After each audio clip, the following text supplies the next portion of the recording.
like to try and make this talk a little more interactive, so if one of you has a question, please stop me at any time. Okay, Composite X, who are we? We are a manufacturing company, manufacturing castings, mostly climbing holds. We've been going now for almost 14 years. We're the world's largest climbing hold producer. We have 160 employees, quite a large factory, with another large factory in development. We have a capacity of up to 15,000 climbing holds per day. We make for quite a few brands and quite a few shapes. The general principle of our business is that the clients, the brands, climbing hold brands, they give us some masters, some shapes, normally in foam. And from this master we make molds. The molds then go into production to make the climbing holds. And then we sell these products back to the brand or whoever the brand wants us to sell them to. In the beginning we started making only polyester, and then we started delving into polyurethanes, making different types, and developed from a lot of research is becoming now well-renowned brands. In the past I've always been guilty of trying to make things too complicated, and so we've been spending a lot of time recently in simplifying the system to increase reliability. A lot of the machines that we use to manufacture the climbing holds are built ourselves. Testing machines, production machines. I do apologise for the first 15 minutes of this talk will be a bit of the stuff that I talked about last time, just to accommodate the people that are new here. Innovation is our strength. I keep saying this every year, and it keeps coming true. It's the innovations that have kept us in the position where we are. In 2008 we made dual butt washers.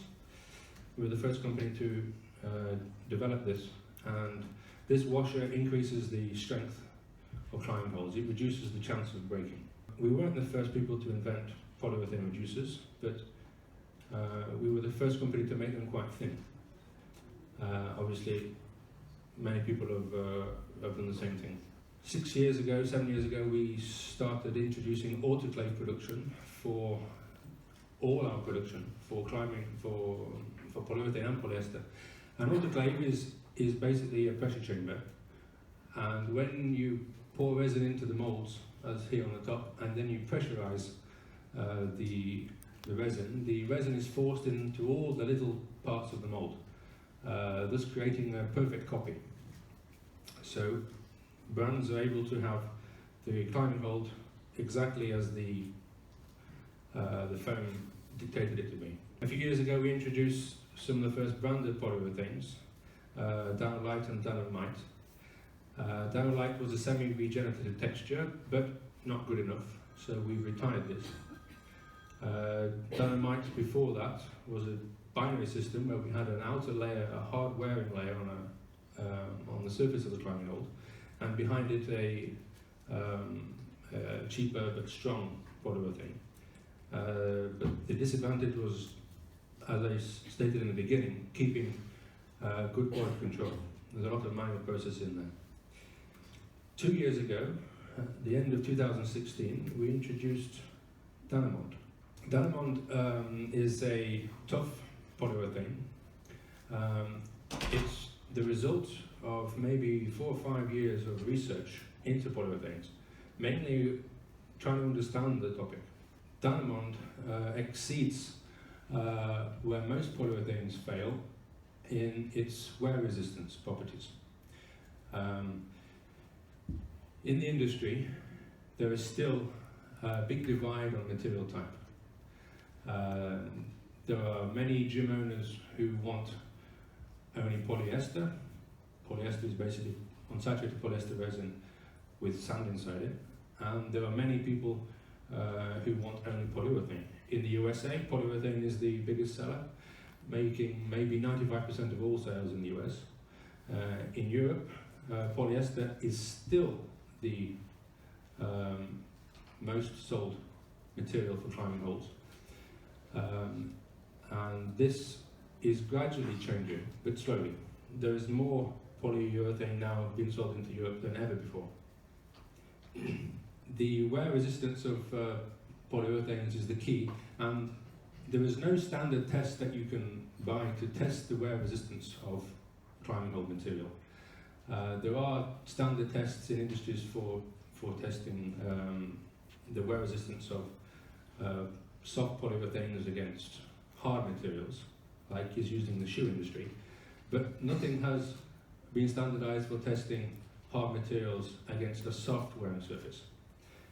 So we developed our own machine for testing, and it looks a little bit like this. This is a piece of Vibrant climbing shoe rubber, and this is a cast nipple of a polyurethane that we want to test. It's cast in a climbing hold foam, and what we do is we weigh the nipple in the beginning. We do the test for about 150 hits. The force that goes up against the rubber here is the equivalent to a person. It's about 80 kilos. And obviously this test represents a very extreme circumstance. You wouldn't do this in a climbing gym. But at the same time, we need the results of the experiment to come back quite quickly, so we can then make changes and adaptations to the next formulation. So you can see that this is really quite aggressive here. A lot of the polyurethane being removed. But it's not so unbelievable. You can take a climbing shoe and rub it on a climbing hold, polyester or polyurethane. Then look at the back of the shoe after your test and see what's on there. You will see the climbing hold wearing down. And this is for both polyester climbing holds and polyurethane. Again, we're testing one of our biggest competitors here, one of their products. You can see, again, that large amounts of material comes away. Now, Danamond, why it succeeds well is because not much material comes away. The reason material doesn't come away is because of its high temperature properties. It's one of the main reasons. This is a view of the nipples after this test. You can see that nipples starting to wear down, whereas the Danamond, it hasn't stayed the same. It does have a very small loss, but then the needles start to bend in a direction.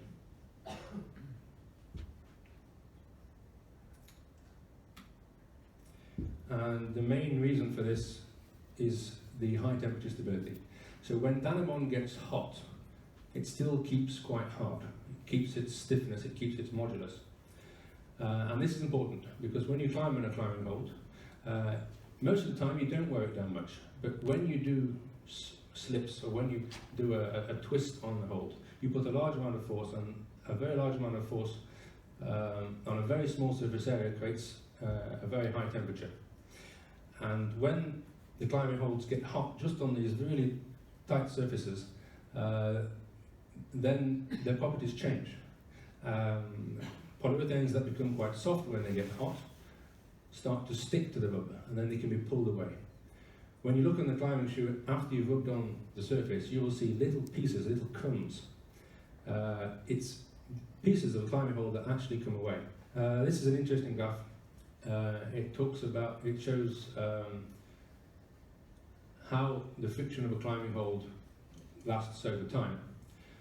You can maybe think of 0 as being completely polished, and 10 at the top being brand new, maybe. But of course, the texture can change over time.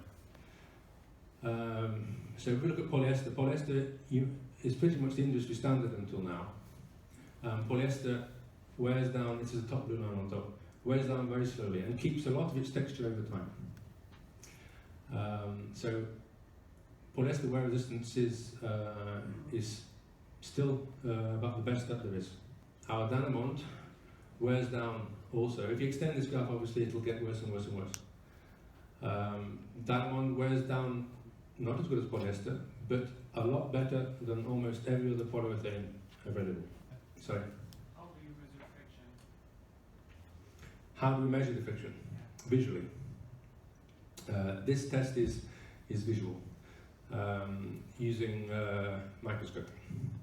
and we see the heights of the peaks that are left over. Do you measure the surface roughness or? Yes. Okay. There are many other polyurethanes, of course, which go polished very, very quickly. Danolite also wears down. It actually wears down more than this, and that's why we discontinued it. Okay, Danamond, what else? Danamond has other properties that weren't expected in its development. Danamond scratches less than polyester. It scratches less than most polyurethanes. When you take your nail and rub it, when you take your shoe or scratch it in a bucket with other holes, it wears down much less than most other polyurethanes. It feels drier. It feels drier than most polyurethane. It does not feel as dry as polyester. I mean the touch that when you climb on it, do you have the soapy feel? Do you feel you're moving? The dry feel comes from its surface tension. When you put water on the surface of these holes, the water wicks away more than it does on polyurethane. The polarity of the surface is higher in Danamond, so it allows water to evaporate quicker. It's quite flexible, therefore it gathers dirt at a slower rate of pace than polyester. And to some degree as an advantage and a disadvantage, it can be moved and bent to uneven surfaces. Danamond is incredibly strong. I mean, really incredibly strong. Until date, we have had reports of 2 broken holes out of maybe more than 1 million. One was clearly a design defect, where you have a hole this big with a surface underneath a bolt of 2 millimeters, so that's understandable. And another one is I just do not know why it broke. I don't know why. But still, these statistics are quite impressive. Danamond now is available in a lot more colours than it used to be. We started off last year with 8 colours, and now we've introduced another 5. There probably is a white one here hidden away. And these bottom 4 here and this black one, these are matching American colours. And a few of the other ones are quite close to the American range. The stickier is also made from Danamond, and you can see it's really quite flexible. This has a disadvantage, of course, when you if you put it in under some pressure for a long period of time, it'll deform. If you push it on a pivoted system and a bit of weight on the top, it'll bend. But the way to solve that is just heat it up again. So you can put it in a dishwasher and it'll go back, or you can put it on a wall, and the wall will push it back, but it won't break. To help our sales in the American market, because of course the American market is used to polyurethane, we are offering a deal for sending Danamond to the US market directly from our factory at a cost of $1 a pound in weight, and for product that's on stock, it'll be delivered there within 10 days. And this offer was advertised in CWS last year, and so far it's been relatively well received, and long may it continue. The rules of this: we charge $50 as a handling charge, and then $1 a pound, and we deliver it directly to the final client, DDP. So the final client doesn't have any taxes to pay because it's coming from Bulgaria, obviously, directly to the US. It's only for Danamond. Okay, so the main reason for bringing you all here, that was the history. You've heard that last year. This year, I present you with something which I feel is maybe the biggest step forward we've made. And I've decided to call it Danolast, Last probably not meaning the last thing I do, but probably meaning that it lasts a long time. So how did the story of this start out? That'll last is a mixture of a very highly impact resistant polyurethane, flexible, and it's filled with a quartz sand. Now you think, well, that's not original. Many people have put sand into resins. What's new here? What's new? What's different? What hasn't really been achieved before is getting the right balance of the hardness of the resins, the properties of the resins, to create a hold which will never polish. Polishing of polyurethanes is still the, I'm guessing it is still the main reason that the polyester lovers keep buying polyester. Is that true? I mean, most people are still feeling that they keep buying polyester because they know it'll last, they know the texture will last. Yeah. Can you put your hand up if you prefer to buy polyurethane? A few. Out over polyester. Can you put your hand up if you prefer polyester over polyurethane? Okay, so there's about 3/4 of you who don't want to put your hand up. So I'm guessing that a lot of you don't buy hulls. Okay. I want to show you back to the story of Danilast. I'm not the first person to do this. There is a brand owner, who the owner of Kilter climbing holds in the USA, Ian Powell. He came over to Sheffield in England when I was climbing, when I was at my university, and he flew over with a load of climbing holds in a bag. And the climbing holds that he had, I have one here. This is over 20 years old now, and this is one of his attempts at making a sand-filled flexible polyurethane. These holes are still scattered around in the various places in England today. There weren't many. There was maybe, I don't know, 200 or 300. Some gyms still have them. I managed to get this from Mile End in London. But it still has very good texture today, as we expect. It does have one disadvantage though. The resin that he went for is too soft, and you can bend the holes. Bending the holes is a big problem. It limits the shape that you can use, and you have to have blocky shapes, so it's a big disadvantage. Also, you could pull the bolt through if it is too flexible. If you go with a resin that's too hard, you lose the impact resistance that you get from soft resins, from low hardness resins. There are a few brands today that sell polyurethanes with sands where the polyurethane is very hard, not impact resistant. And this is done because they're easily available. Where we have succeeded is understanding the abilities, the possibilities that polyurethane chemistry can offer. There are many companies around the world that sell polyurethane systems to hole making companies that want to make their own holes. These systems are designed for easy use. They're designed so that you can take an A and a B and mix them together, pour them into a mold. They're designed for easy use, and when you design things for easy use, you have to cut out the things that make it with very high properties. Because in order to get very high properties, you need to mix things that don't want to mix very well.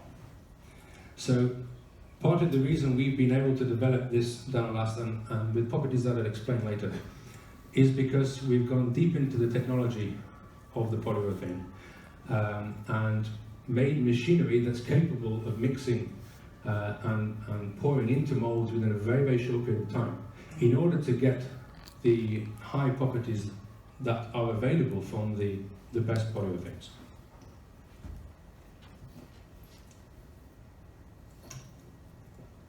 So in choosing the hardness for Danalast, I went for this balance between too hard where you lose your impact resistance and too soft where you can start bending it with your hands. You don't want to climb on a climbing hold and you see it moving when you have a big joke. Dano, when I was also developing Danalast, we had two main options. As we're developing it, we could have two different methods of keeping that everlasting texture. One is to just fill it with sand. This is creating, you go for a change of texture as the hole wears down. So you have a pitted surface which is created by the foam, and then this starts to wear down and you get to the sand surface, so you have a change of type of surface. The other option, which will appeal to many, is using recycled glass to create the everlasting texture. These glass bubbles or beer glass are hollow inside. So as you climb on these products, you get to that hollow ball, and then the surface of it cracks open, and you're left with a new pore, a new hold which creates a new texture. And this goes on forever. This is this product here. The other advantage of this product is it's very light. It has a density of about 1.4, so it's about halfway between the weight of polyester and polyurethane. The disadvantage of this one, and I'm thinking the disadvantage is going to be the reason we don't produce it, or brands don't choose to produce it, is because it has an inherent brownish colour and holes are darker, and the colours won't be very matchable on your wall. I just want to do now a brief comparison of properties between the Danalast. By the way, all of you maybe have a piece of this Danalast on your seat. You can play with it, feel with it, try and break it, hit it with hammers, scratch it, rub it, see what it does. Builds some confidence. Build some confidence that you want to test this.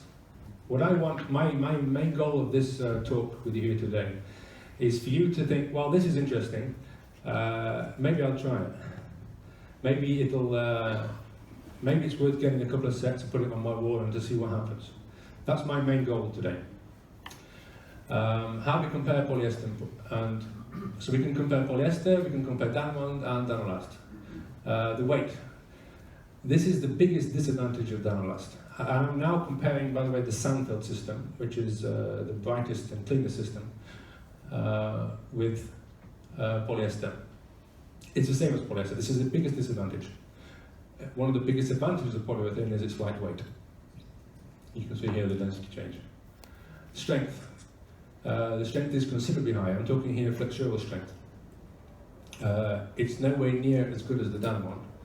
But of course here we're talking about bonding. We're putting sand in there, and when you break this, you break the boundary between the sand and the resin. Resin to resin boundary is very strong, and sand to sand is also very strong.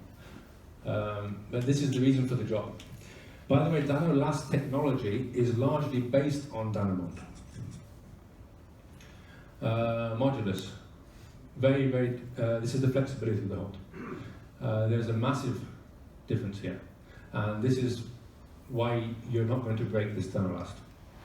The modulus of polyester is very high. It's very, very stiff. But when you combine it with the strength, you have very low impact resistance. Hence here. The impact resistance of polyester resin, as you know, is very low. Danamond is extremely high. This is from the result of very low breakages, just 2 in more than 1 million. Danalast is not incredibly high impact resistance, but it's considerably more than polyester. The hardness is maybe not important for you. The colour is also very good of Danalast. You can see here the colours are quite white. And wear resistance. Wear resistance is the main reason I think this material is going to start making an impact. You can regard this material as an in-between between the polyurethane that exists and the polyester that you've grown to love so much. Another major advantage is this material is going to be set at a price which is about 25% more than polyester resin. But this is considerably less than the polyurethane that's on the market now. Okay, some demonstrations. This here is Vanillast, and this is polyester, some in nickel.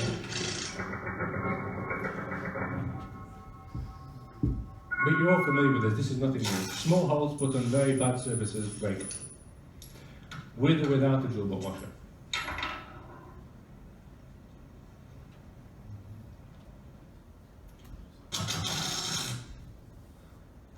Here, I'm going to try and quickly show you scratch resistance.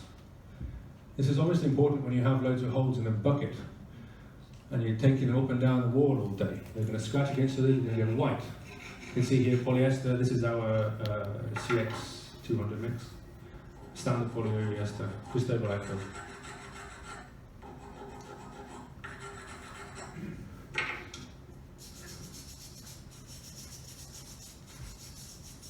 You can see after a bit of work, the Vanillast is looking better.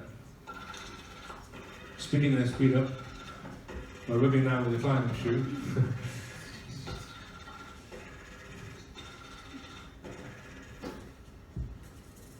I just wanted to show you how it performs compared to polyester. These markings you're probably familiar with so far.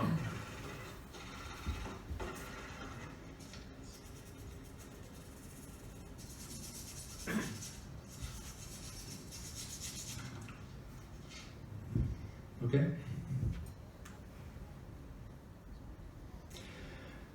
One of the main reasons people like polyurethane, is the fact that you have more freedom of design with the shape. Polyurethane, with its much higher impact resistance, can be designed, you can design holes that are very thin without too much risk of the edge chipping and breaking. The polyester, so you can maybe define this to some degree as an angle that you use.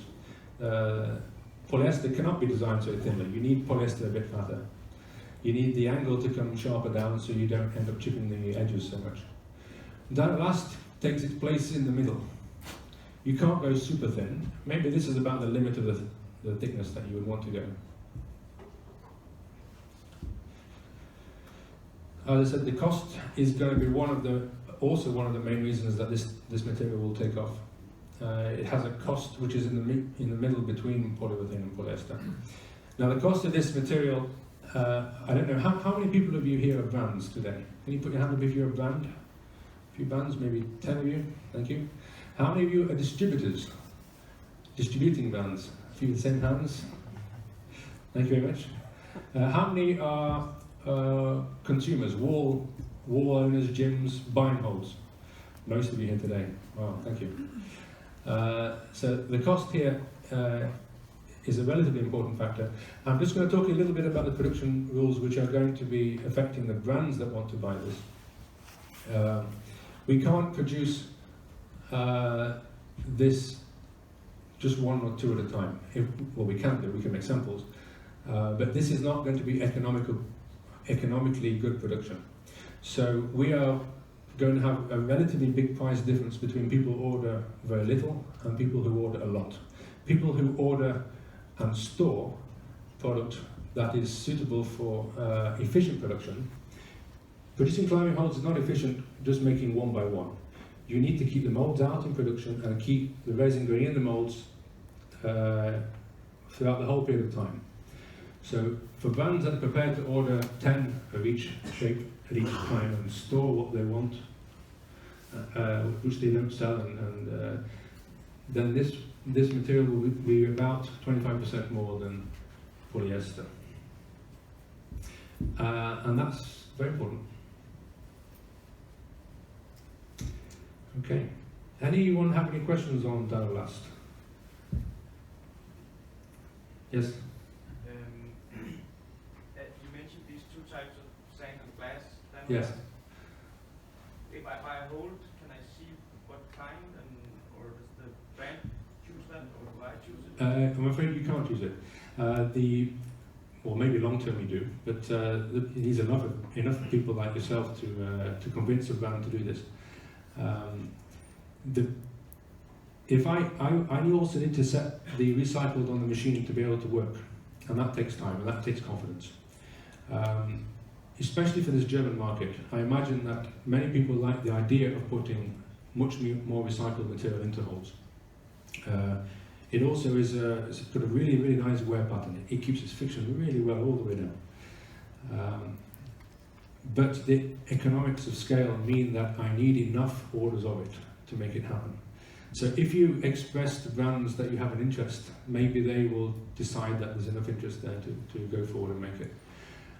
The sand-only filled version, however, will be online, for sure. This is sand here. If you want to pass this down, this is the glass-filled one, the recycled glass bottle. You can feel the weight. By my reckoning, the first week of February, Dana Last will be online and ready to order. So it's not ready right now, but it's coming.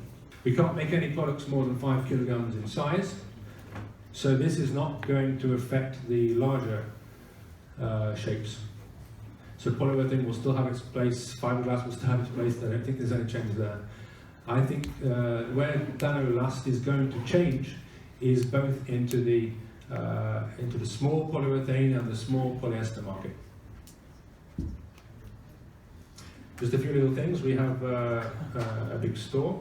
We have 500 tons of, 500 products, 500,000 holes stored, about 200 tons at the moment, from various different brands.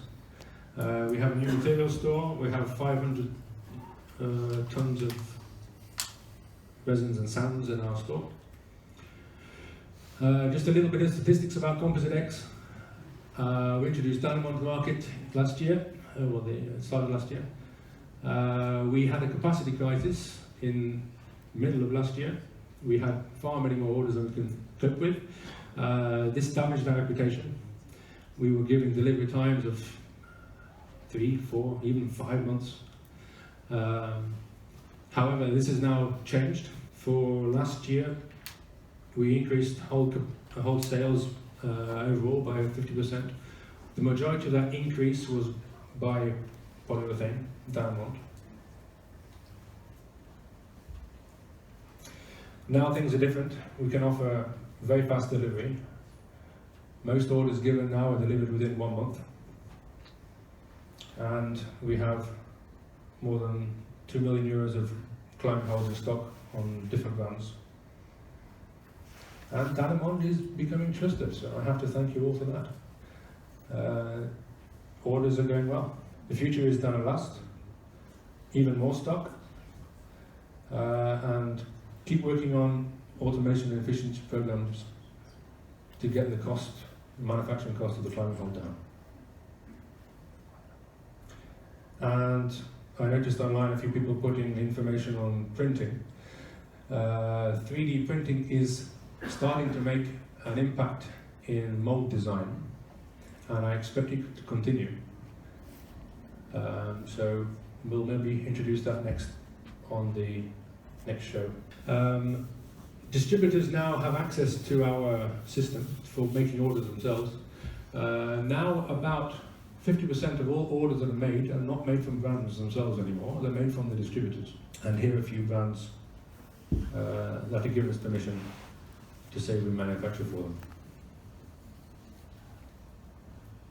Okay, and that's my talk. Thank you very much.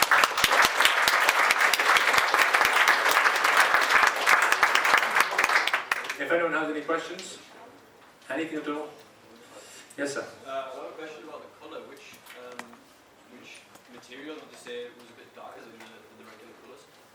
The glass filled system is darker because the glass itself is recycled glass coming from mostly beer bottles, and it's the brown in the glass that's a bit darker.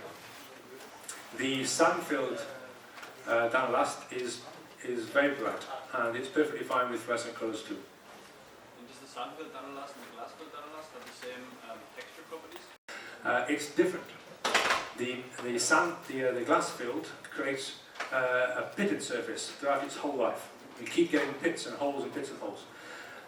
Whereas the sand-filled system goes from a pitted surface, if the client has chosen that as the original texture, and it goes down into a finer but very sharp sand surface. Does that make sense? Yeah, I just wanted to go back to the graph. Yeah. And, This one, yeah. I just wanted to ask how it actually decreases, so the friction degrades, over Okay. time, and then starts to improve again. It's very interesting why it does that. But it's logical when you see the mechanism. I didn't think I did that. The original sharp texture is created by the mold, by the original shape. And this is created from foam, which has very many sharp edges. But this foam wears down, and it's that in-between stage before you get to the sand, when the original texture starts to disappear and before the sand starts to pick through, that you have that minimum. Then as the resin, which wears away between the particles, comes out, then you start to get the better sand coming through. So that explains the dip. That dip is the biggest disadvantage.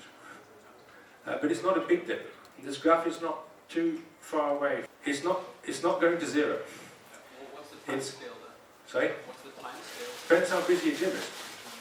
Depends how many people climb on it. If you're talking a really busy gym, 1,000 people a day and the route's getting, I don't know, 200 climbs a day. Is that possible? Maybe you're looking at about 2 or 3 months to get to that minimum. Yes, sir. You mentioned that it works kind of like in between polyester and urethane. Yes, Bigger holes, make them hollow back this material. we can, yes. Hollow backs are possible, but they can't be quite as thin as you can with polyurethane, but they can be thinner than you do with polyester. So polyester we'd normally recommend around 1.5 to 2 centimeters thickness. For polyurethane you can go down to 4 or 5 millimeters. This material we're going to be recommending around 10 to 12 millimeters thickness. So we can reduce the cost of the product and reduce the weight. Okay. Yes, sir. We have had a very hot summer and we have seen that the polyurethane holes, they are getting really soft with temperature, with the higher temperatures like Yes. 30, 35 degrees. And how is the time elapsed? How is that elapsed with temperature? It depends how hot you're going to get. All polyurethane will start to go soft when it gets really hot. So if you take a black hole and you leave it in the sun, under a piece of glass, let's say a climbing hole at the top of the wall in the sun, the surface temperature of the hole can get to about 90 degrees Celsius. This is what we've done in tests. Dynolast will also start to lose some of its hardness. I haven't shown here the hardness at temperature, but the Dynolast is based on Dynamonde. When it's at 120 degrees, its hardness goes to about 55, compared to Dynamonde, which goes to about 63. It keeps its hardness better than most polyurethanes there. The chemical reason why is because it's very linear. Linear systems, which are difficult to mix, produce the best high temperature properties. I don't know if I quite answered your question. When it's hot, it will get softer, but not as soft as most. Good news though. Okay. Anyone else?